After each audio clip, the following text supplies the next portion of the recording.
isso aí, meus irmãos, Monte Azul Paulista.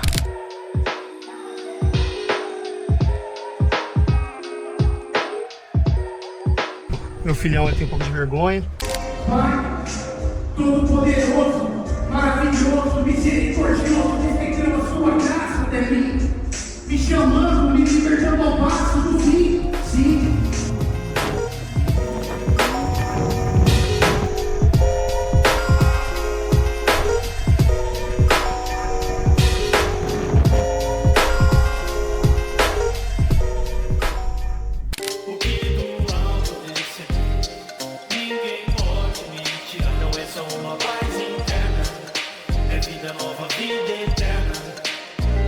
É mais um dia e eu estou aqui, e é pela graça que eu não me perdi. Fui tocado pelo amor do mestre, que abriu meus olhos, me deu força pra prosseguir, me deu sentido da vida. Hoje sei que ele vive e está presente, mostrou o motivo de eu existir. O fim principal do homem é glorificar a Deus pra sempre. Tamo aí, quero estar mais perto de ti, guia-me, envia-me, Senhor. Meu desejo é fazer tua obra e te servir. Você não precisa de um chamado missionário ou ser um pastor para se tornar mais santo. Trabalhe honestamente em sua profissão e você glorificará a Deus, irmão. O que fala é verdadeiro.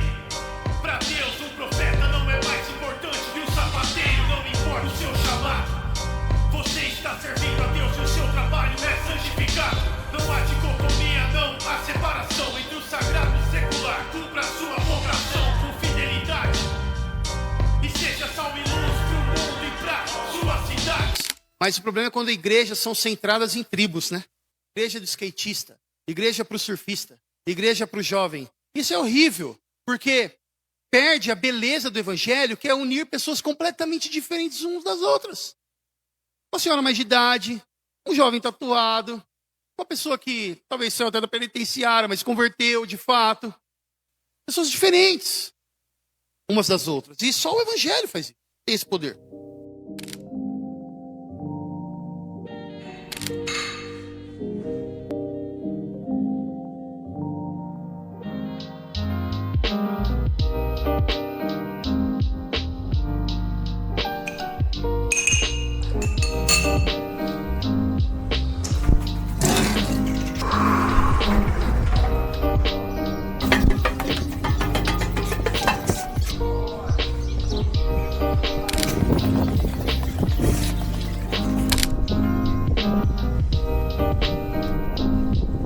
Somente Cristo em um mundo de 1000 vozes.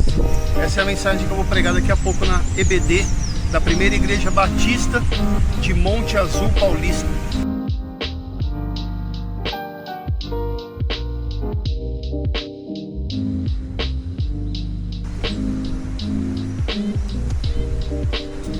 E é isso aí, meus irmãos. Ontem eu levei uma mensagem para os jovens, né, da igreja, Primeira Igreja Batista. Mandei umas rimas também, do Ministério Rima Teológica. Agora, hoje de manhã, estou trazendo uma mensagem a respeito da reforma, dos solos cristos. E vou partir para Birigui, porque à noite tem que ainda pregar a palavra na cidade, né? Que Deus nos ajude, nos abençoe nessa viagem de volta. 3 horas de viagem de Monte Azul Paulista até Birigui. Tamo junto. As aflições da vida, os dias maus, eles acontecem e nós não conseguimos sair do mundo. Nós estamos nesta vida, nós estamos neste mundo, mas nós não podemos colocar o nosso coração sobre este mundo. O nosso coração deve estar em Cristo.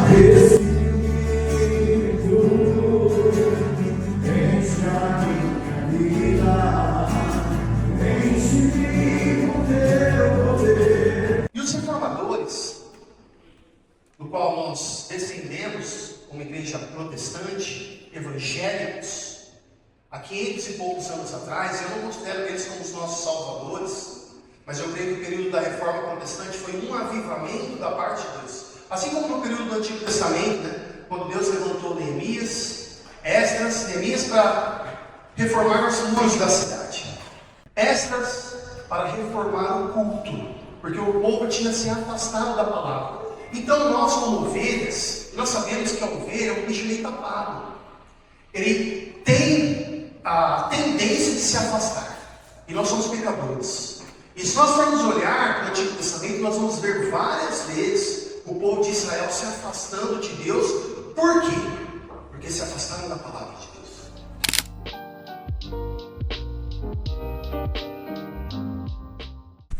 André, você pode aumentar um pouquinho o microfone? Precisa falar com o perto. Fica mais tranquilo. 1, 2. 1, 2. 1 Coríntios, capítulo 4, dos versículos 1 ao versículo 7. Estarei lendo. Assim os homens devem nos considerar servos de Cristo, encarregados dos mistérios de Deus. Além disso, o que se requer de pessoas assim encarregadas é que sejam encontradas fiéis. No entanto, pouco me importa se sou julgado por vós ou por qualquer tribunal humano. De fato, nem eu julgo a mim mesmo, pois, embora eu esteja consciente de que não há nada contra mim, nem por isso me justifico, pois quem me julga é o Senhor. Portanto, nada julgueis antes do tempo, até que venha o Senhor, o qual não só trará à luz as coisas ocultas das trevas, mas também manifestará os motivos dos corações. Então cada um receberá seu reconhecimento da parte de Deus. Irmãos, apliquei essas coisas a mim e a Apolo, por causa de vós, para que aprendais por nosso intermédio a não ir além do que está escrito, de modo que nenhum de vós se encha de orgulho em favor de um contra o outro. Pois quem te faz diferente dos demais?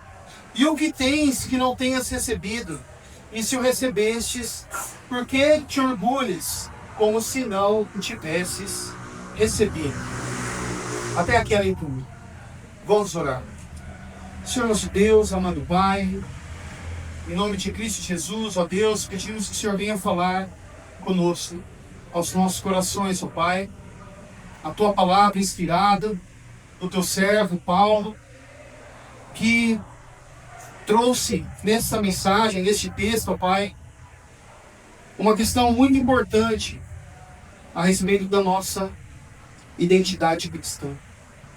Que o Senhor venha falar conosco através da palavra, Pai, que o Espírito Santo do Senhor esteja sobre nós. Que a palavra não fique somente em nossa mente, mas também venha atingir o nosso coração. Nós oramos, clamamos em nome de Jesus. Amém.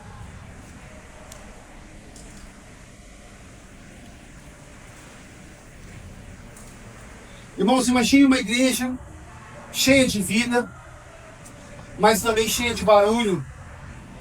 Em Corinto havia pessoas com diferentes dons, líderes com diferentes estilos e uma tendência comum. Cada grupo se orgulhava de seguir um líder diferente. Havia aqueles que diziam: eu sou de Paulo.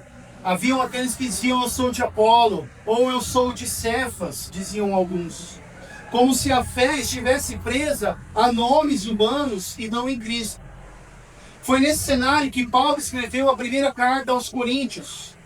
Ele não queria apenas corrigir comportamentos, mas restaurar corações. E em meio a divisões, rivalidades, orgulho, Paulo chama a igreja a olhar novamente para Deus. E não para a própria imagem refletida no espelho do ego. Paulo começa o capítulo 4 dizendo: importa que os homens nos considerem como ministros de Cristo. Aqui agora estou usando outra tradução na sequência. Ministros de Cristo e despenseiros dos mistérios de Deus. No texto que eu li, não tem essa palavra dispenseiros, está nas traduções mais antigas.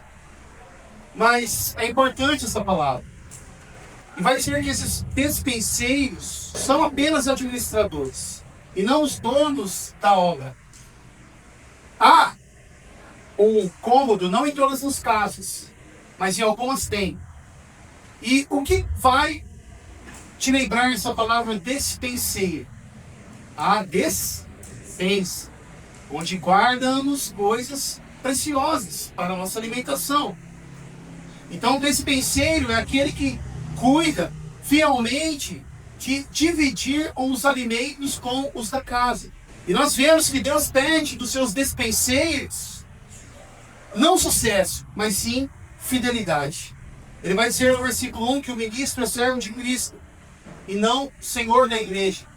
Paulo começa que todos os considerem como servos de Cristo e administradores dos mistérios de Deus. Esses administradores é o que eu disse, despenseiros. Então nós vemos que ele não se apresenta como alguém independente ou com autoridade própria, mas como um servo.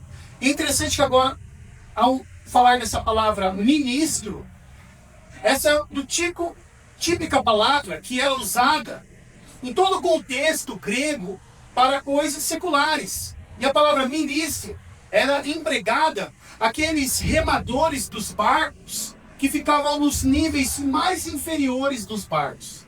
E naqueles tempos eram justamente os escravos. Então é nesse sentido que Paulo vai dizer que ele é ministro, os remadores, aqueles que estão remando na parte mais inferior do navio, alguém que obedecia ordens. Então o pregador do evangelho ele não é dono da verdade. Ele serve aquele que o enviou. Toda a autoridade espiritual ela vem de Cristo, não de um cargo, título ou prestígio humano. Enquanto o mundo corre atrás de poder e de reconhecimento, o ministro fiel entende que a sua missão é servir, apontar para Cristo e não para si mesmo. Então nós vemos que o ministério não é um palco de exaltação pessoal, o ministério de pregador da palavra. A igreja precisa enxergar seus líderes como servos e não como celebridades espirituais. Aí continuando, ao dizer que os ministros são despenseiros dos mistérios de Deus, como eu estava dizendo, é aquele que é responsável por repartir o alimento espiritual, cuidar de dispensa. E a dispensa, Paulo vai dizer que carrega os mistérios de Deus. E há um critério para Deus, que é a fidelidade. O que requer dos dispenseiros é que cada um seja encontrado fiel. Versículo 2. Então não se exige do servo, do despenseiro, criatividade, mas sim lealdade. Não se espera agradar ao público, mas sim obedecer ao Senhor. E a fidelidade é medida pelo compromisso com a Escritura, com Cristo. Então nós vemos, irmãos, que os pregadores eles são chamados a repartir o pão do céu e não criar receitas novas para agradar o paladar moderno. Então, Paulo continua com uma das declarações mais libertadoras de toda a Escritura. Ele diz assim: pouco me importa ser julgado por vocês ou por qualquer tribunal humano. Nem eu mesmo me julgo, quem me julga é o Senhor. Paulo está dizendo isso para a igreja dos Coríntios. Então aqui Paulo ele revela o segredo de um coração maduro. Ele não vive mais em busca da necessidade, de aprovação humana, nem externa, nem interna. Interna, a aprovação própria de si mesmo. Ele sabe que o verdadeiro tribunal não é o tribunal da opinião pública. E também nem o tribunal da sua própria consciência. O verdadeiro juiz é o Senhor. E o veredicto que importa já foi pronunciado na cruz. Enquanto o mundo vive tentando provar o seu valor, Paulo descansa na certeza de que o caso já foi encerrado. Jesus ele foi julgado no nosso lugar. O veredicto que era contra nós caiu sobre ele,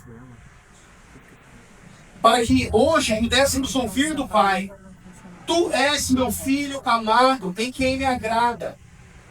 Nós podemos ouvir isso. O Senhor disse isso para o Filho, para Cristo. Mas se nós estamos unidos com Cristo, misticamente, a palavra de Deus diz que em Cristo nós somos um com Ele, um com o Pai. Quando o Pai olha para o Filho que nos representa, Ele nos vê. Por isso Paulo pergunta: quem te faz diferente? O que tens que não tenhas recebido? Tudo vem de Deus. Se recebemos, não há motivo para orgulho. O Evangelho, ele destrói a competição e planta a humildade. Porque quando sabemos que tudo é graça, não precisamos provar nada para ninguém. Não significa que o bom testemunho não importe, não é isso que eu estou dizendo. Mas estou dizendo que viver da aprovação humana.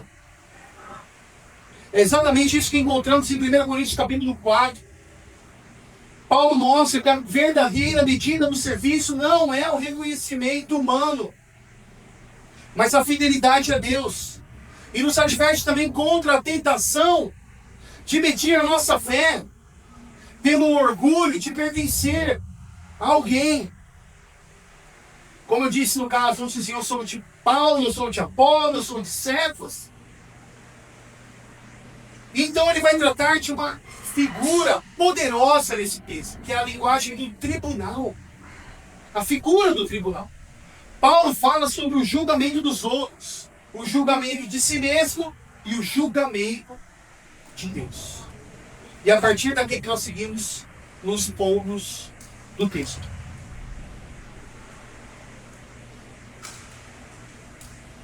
Então nós vemos, irmãos, o ponto 1 aqui, que o ser humano vive em constante julgamento.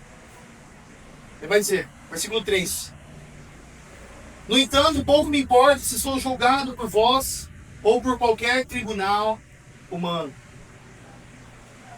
Paulo, ele começa declarando algo profundo e, como eu disse, libertador. Vocês vão entender por quê. Essas palavras são quase inacreditáveis. Paulo está dizendo: eu não vivo mais debaixo do olhar dos outros. Nem sou refém da opinião das pessoas. Esse tempo de descanso, meus irmãos, fez eu refletir muito a respeito dessa questão.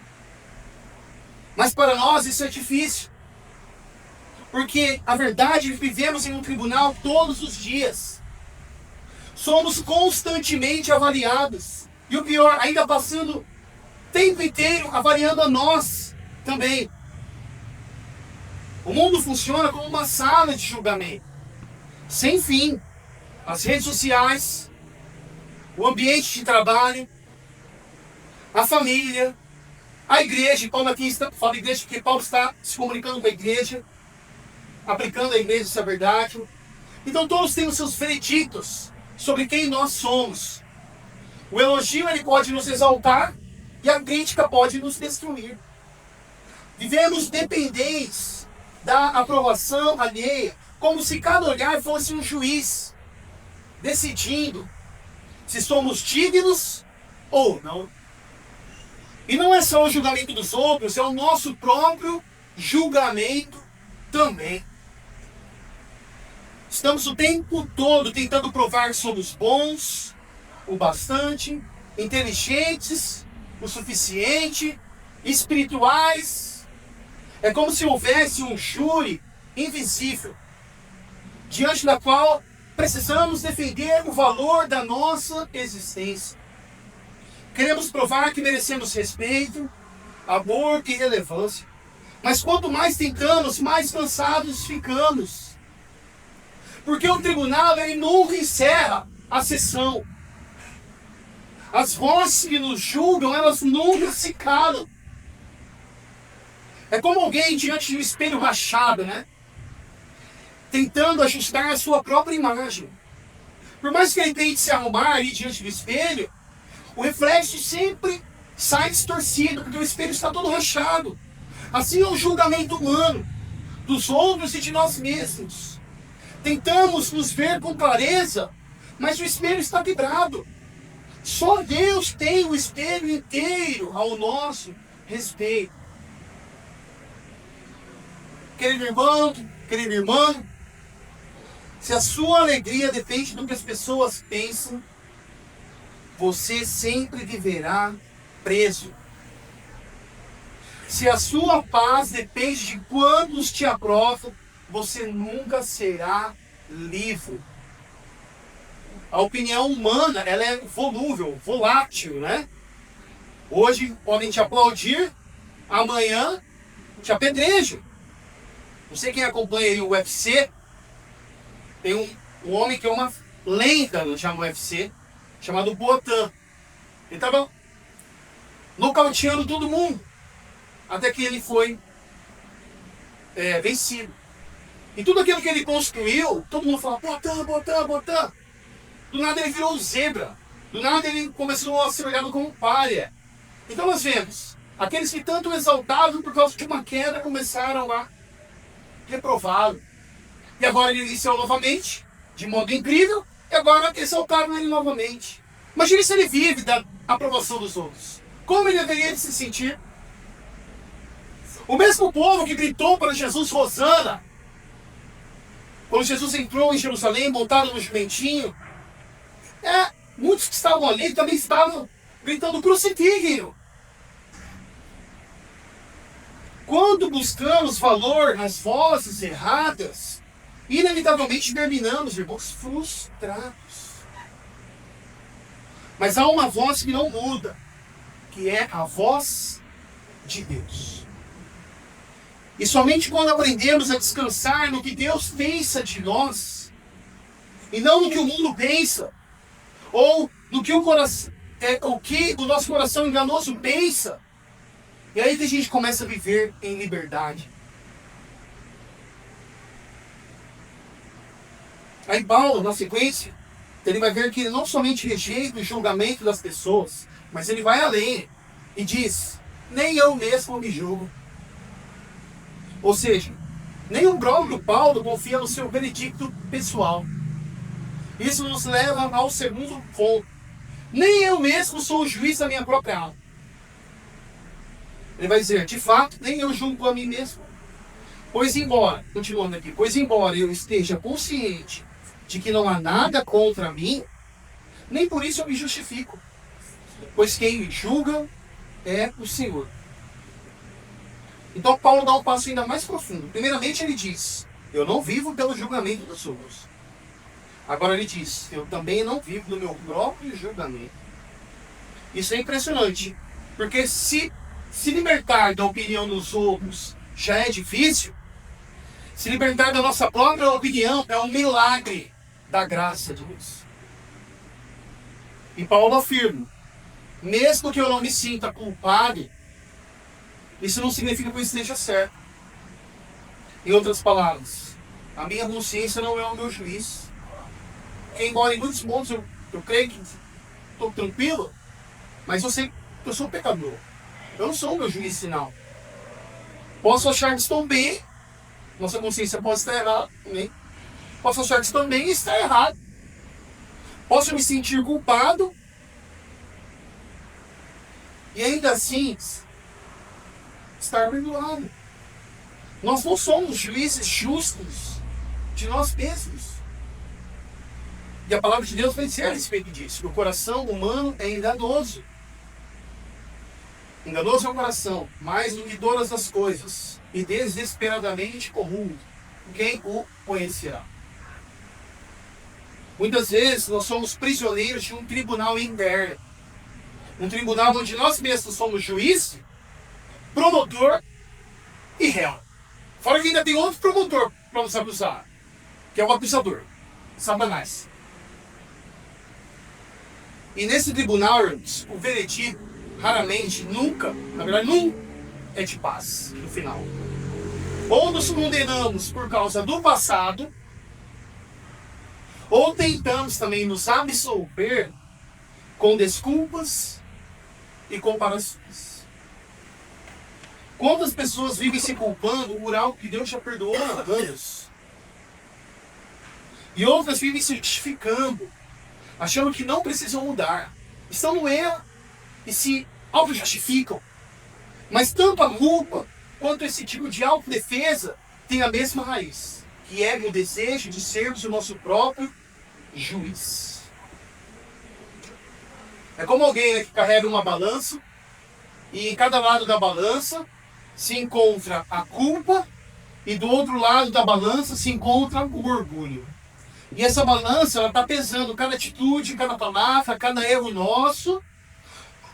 E a pessoa passa a vida inteira tentando equilibrar esses dois. Mas essa balança, ela nunca para.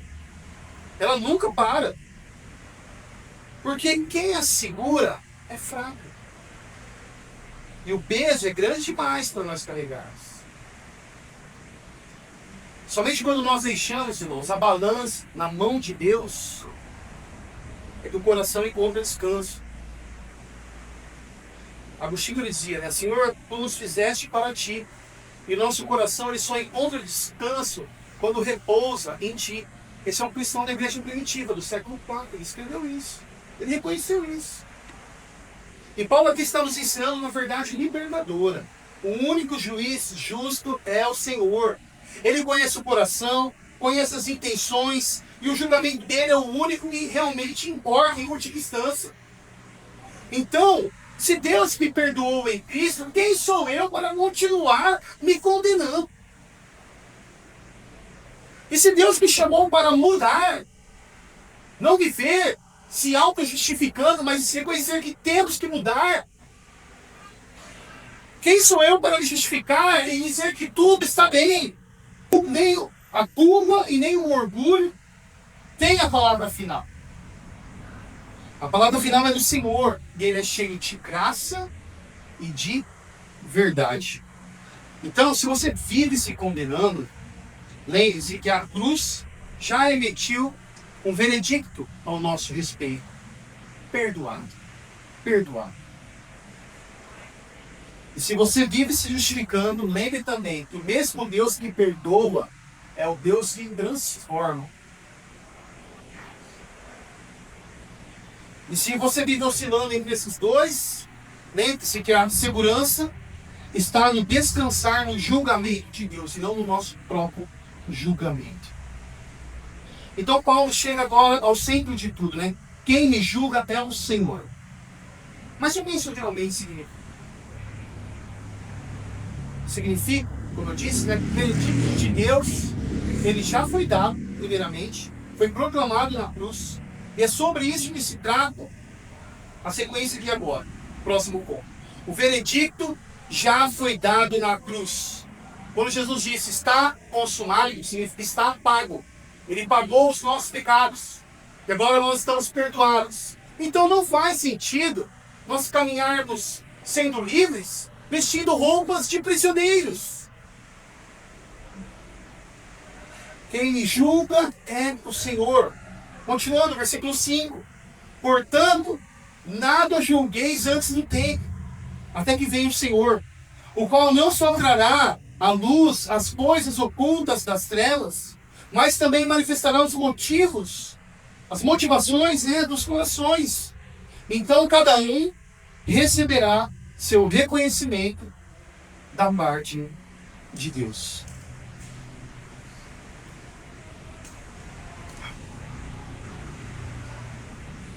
Se Paulo rejeita o julgamento humano, a mim muito pouco importa ser julgado por vós ou por qualquer tribunal humano, seja, no caso aqui, aplicando, trazendo algum texto, uma avaliação da igreja, que é uma igreja que está meio perdida, sem o evangelho, ou até uma autoavaliação dele mesmo, ele vai dizer que o servo, ele é julgado por seu Senhor.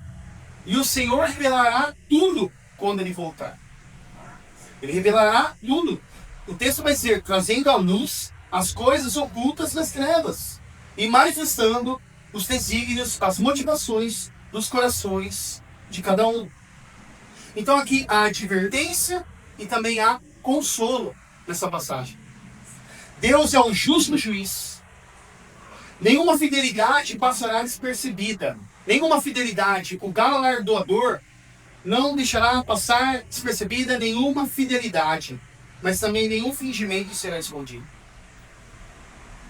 Então, cuidado com o espírito crítico que julga ministros e irmãos fora do tempo de Deus. Sendo assim, busquem servir com a consciência limpa, sabendo que o Senhor revelará tudo no dia oportuno. Paulo nos mostra agora onde está o verdadeiro descanso da alma. Ele diz: quem julga é o Senhor. Ou seja, o único tribunal que realmente importa já emitiu o veredicto. E foi na cruz que ele foi pronunciado. Desde o Éden, o ser humano ele tenta se justificar. Adão se escondeu atrás das árvores. Adão tentou fazer suas próprias roupas, significando ali uma justificação pelas obras, para esconder a sua nudez, tentando apresentar a sua própria defesa. E desde então, todos nós também neste mundo caído, com o coração pecaminoso, como ovelhas desgarradas, muitas vezes nos afastamos do Senhor, do Evangelho. Esquecemos do Evangelho. Por isso que um cântico que cantamos, eu olho para a cruz e para a cruz eu vou, pela cruz, vai dizer que a cruz, ela não é uma porta de entrada para a vida cristã, mas ela é para toda a vida cristã. Porque a cruz, ela não somente nos salva, Cristo na cruz, mas ela também nos santifica. Ela nos mostra que nós somos perdoados. Nós não corremos uma carreira cristã para alcançarmos um perdão, mas já somos perdoados. Não devemos tentar provar para nós mesmos que nós somos bons o suficiente diante de Deus, dos outros, ou até mesmo de nós mesmos. Mas há uma boa notícia. O julgamento que deveria cair sobre nós, caiu sobre Jesus. Essa é uma boa notícia para nós. O tribunal já se reuniu. A sentença já foi lida. E a cruz já selou o resultado, o veredicto. Na cruz, Jesus tomou o nosso lugar. Eu sempre digo isso, né? E é sempre bom lembrar. Uma vez perguntaram para Martinho Lutero, porque ele sempre vivia pregando o Evangelho. Ele diz assim: porque constantemente vivemos esquecendo do Evangelho. E pode ser que nós venhamos idolatrar coisas que aparentemente não são boas, mas que podem se tornar uma maldição. Essas bênçãos. Na cruz, Jesus ele tomou o nosso lugar. Ele foi acusado, condenado e executado por pecados que ele não cometeu. Ali Deus tratou o Filho unigênito como se fosse culpado, para que ele pudesse tratar os culpados como filhos de Deus. Me lembrou uma frase ali no C.S. Lewis, né, que o Filho de Deus se fez homem para que os homens pudessem se tornar filhos de Deus. Então o Evangelho ele inverte a lógica do mundo. No mundo é o desempenho que nós temos que alcançar e vai levar ao veredicto. Você precisa ser bom, bem-sucedido, aprovado, e só depois vem a aceitação. Agora no Evangelho é o contrário. Já recebemos o veredicto, perdoado. E agora o veredicto vai nos levar ao desempenho. Deus declara: tu és meu filho amado, em quem me agrado. E é essa aceitação que nos capacita a viver de modo novo. Paulo ele entendeu isso profundamente, irmãos. Por isso ele não precisa mais lutar por aprovação. Nós vemos momentos que Pedro lutou por aprovação. Ele ficou com vergonha dos gentios. Ele estava comendo com os gentios, e quando chegou os judeus, aquele que compreende isso não trabalha para ser aceito. Ele trabalha porque já foi aceito. Entende a diferença? O veredicto de Deus será o ponto de partida, não é a linha de chegada. Não é a linha de chegada que nós podemos a carreira cristã para no fim ouvir o veredicto de Deus. Agora sim você está perdoado. Agora sim você é justo diante de mim, porque você fez isso. Não!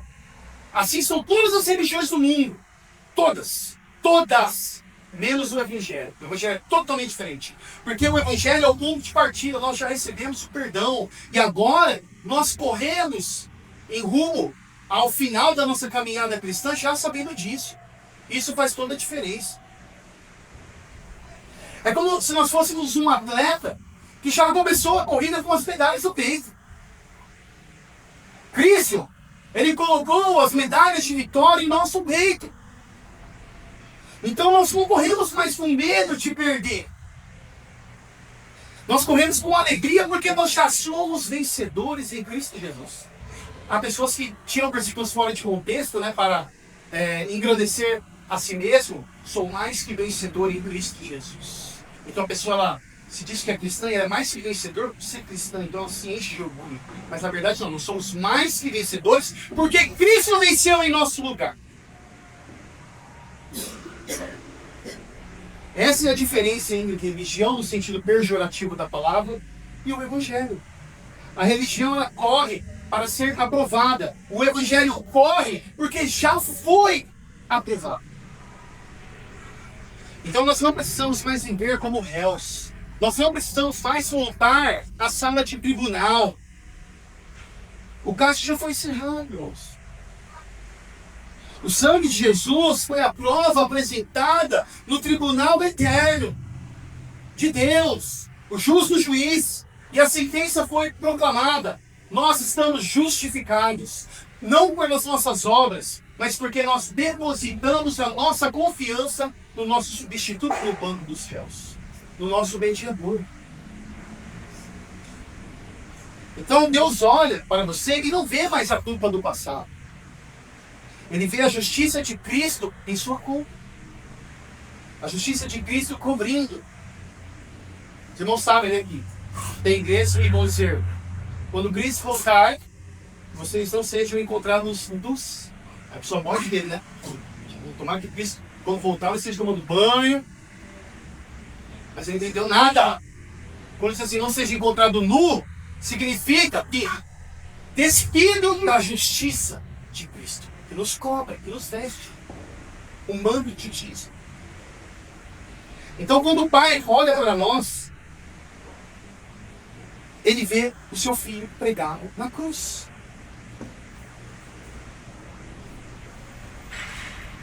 Por isso você pode viver livre do medo, da comparação e da necessidade de provar quem você é. O veredicto não depende do que você faz, depende do que Cristo fez em nosso favor. Então, irmãos, quando o diabo, ou até mesmo o seu coração enganoso, tentar lembrar do seu passado, lembre-se que o caso já foi encerrado.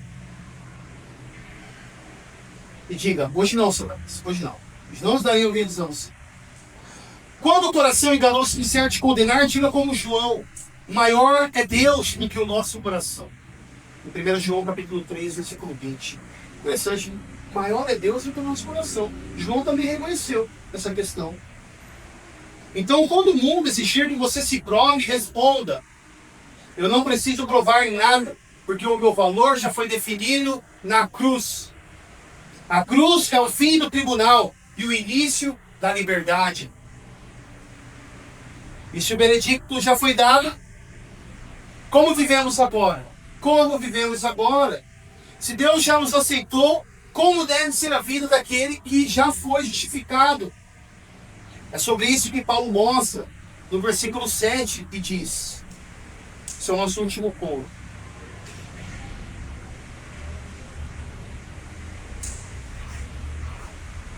A nova liberdade é viver para agradar aquele que já nos assegurou. Versículo 7. Pois quem te faz diferente dos demais? E o que tens que não tenhas recebido? E se o recebeste, por que te orgulhas, como se não o tivesses recebido? Então aqui Paulo conclui seu raciocínio com uma pergunta que desarma todo o orgulho humano. O que tens que não tenhas recebido? Isso que você tem, você recebeu. Se você recebeu, é graça. Tira a graça, porque muitos não gostam da ideia de graça. Nós já falamos sobre isso, né, irmão? Tem muitas pessoas que não gostam de graça. Porque o ser humano, ele quer merecimento. A graça é ofensiva. Ele quer ser justificado pelos seus próprios méritos. Isso é orgulho. Então, tudo que você é e tudo que você tem vem de Deus. E se isso é verdade, e é, Então não há mais espaço para vanglória, nem para autodefesa e nem para comparação. A vida cristã não é mais uma corrida para provar valor. Não é uma corrida para provar valor, mas uma resposta de gratidão. Isso é importante, uma resposta de gratidão a quem já nos aceitou.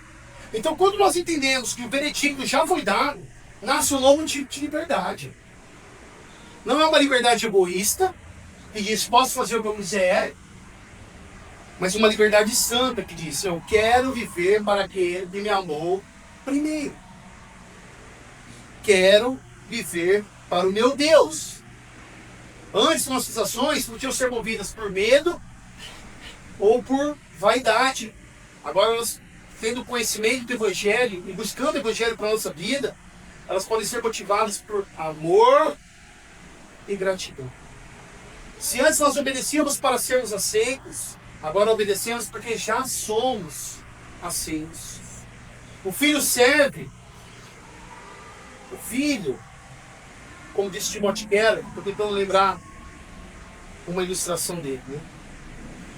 Mas enfim, o filho ele serve porque ele ama o pai. O pai. E sabe que pertence à família. Não com medo de perder posição ou filiação. Nós não servimos para conquistar lugar, nós já temos um lugar. Não oramos para merecer o amor de Deus, porque ninguém merece. Oramos porque nós já temos o amor de Deus em nossa vida. E não buscamos também santidade para receber o perdão. Buscamos a santidade porque já fomos perdoados. Faz toda a diferença. A ilustração da Timothy Keller é mais ou menos assim, né? Um filho pintou um retrato do seu pai. E quando ele terminou a obra, ele disse, essa obra é uma forma de eu agradecer aquele que tanto me amou e me deu tudo sem eu merecer. Então, ele não pintou o quadro para se tornar filho. Ele pintou o quadro porque ele já era filho. Assim também o cristão vive, né? Suas boas obras não são a nossa causa de filiação, de sermos filhos, mas a expressão de sermos filhos. O amor que nós expressamos é uma expressão de já sermos filhos de Deus. Então, quando o coração entende que tudo vem de Deus, duas coisas acontecem. Primeiramente, o orgulho ele perde a força. Não há motivo para se exaltar, porque tudo é graça. E se algo deu certo, foi presente de Deus. Se algo deu errado, Deus continua sendo suficiente para nossa vida. Segunda coisa, a ansiedade ela se acalma. Se o Deus que me aceitou já cuida de mim, eu não preciso provar mais nada a ninguém. Eu posso servir, trabalhar, sonhar e até mesmo errar, sem medo de perder o amor de Deus. Sem medo de perder o amor de Deus. E aí que nasce a alegria verdadeira. A alegria de que não está mais no tribunal, mas no lar do Pai. Então que possamos, irmãos, trabalhar para Deus com excelência, mas sem precisar ser o melhor, apenas sendo fiéis a Deus. E quando eu falo trabalhar para o Senhor, não estou me referindo somente a ministros. Estou me referindo a todo cristão. Todo cristão. E buscar servir as pessoas sem o objetivo de receber aplausos, mas ser aceito pelo Pai já é suficiente. José Marbessa disse que sucesso, não lembro mais, ouvir de Jesus no final, eu te conheço. Não lembro o próximo pé, mas mais ou menos assim. Então, ame sem medo de ser rejeitado, porque você já foi aceito pelo amor perfeito. E quando tropeçar, volte ao lugar onde começou quando você tropeçar. A cruz. Volte para a cruz. Então, irmãos, concluindo aqui, quando Paulo diz quem me julga é o Senhor, Ele está nos ensinando a viver depois do veredicto. Como viveremos agora tendo consciência que o veredicto já foi dado? Não precisamos mais do tribunal das pessoas porque fomos libertos da opinião alheia. Do tribunal da consciência também. Do coração enganoso. Fomos libertos da autocondenação. E também nem do tribunal do medo. Porque o veredicto da cruz já foi proclamado ao nosso favor. Tu és o meu filho amado. Isso graças ao Filho unigênito, Jesus. Nós somos feitos filhos também por adoção. E João vai dizer que o amor perfeito lança fora o medo. Então agora vivemos em liberdade não para nos exaltar. Não para ficar preocupado também com a opinião dos outros. Mas para amar, servir e refletir aquele que nos justificou. Então talvez você ainda como se você estivesse debaixo de julgamento. Como se o julgamento não tivesse acabado. Talvez você ainda se sinta que é necessário provar o seu valor. Diante de Deus, das pessoas ou de si mesmo. Mas hoje eu creio que o Senhor nos convida a deixar o tribunal, pois o caso já foi encerrado. A cruz já decidiu. Perdoado, amado, livre, o que mais? Justificado, está consumado. Então viva como quem já foi aceito. Viva para agradar aquele que te aceitou primeiro. E quando nós reconhecemos isso, e o que Cristo fez por nós, a palavra de Deus vai dizer que o amor de Cristo nos constrange. E assim, irmãos, nós podemos viver em liberdade, em graça e alegria. Bem, meus irmãos, vamos orar.